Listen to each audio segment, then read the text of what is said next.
Hey everyone, tired of bland pasta nights? Today we're making a super simple, incredibly flavorful spaghetti sauce that's perfect for busy weeknights. It's budget-friendly, uses pantry staples, and your whole family will love it. You'll need 1 large can of crushed tomatoes, a small can of tomato paste, and 1 onion, finely diced. Don't forget a few cloves of garlic, minced, and some dried oregano and basil.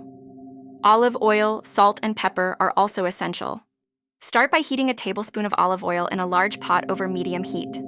Add your diced onion and cook until it's soft and translucent, about 5 minutes.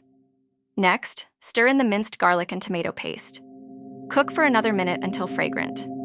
Pour in the crushed tomatoes, then add your dried oregano and basil. Season generously with salt and pepper. Bring the sauce to a gentle simmer, then reduce the heat to low. Let it cook uncovered for at least 20 minutes, stirring occasionally.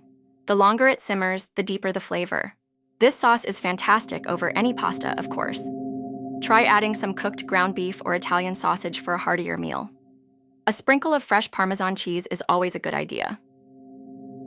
There you have it, a delicious homemade spaghetti sauce that tastes like it simmered all day. It's proof that amazing meals don't have to be complicated or expensive. Give this recipe a try tonight and transform your dinner.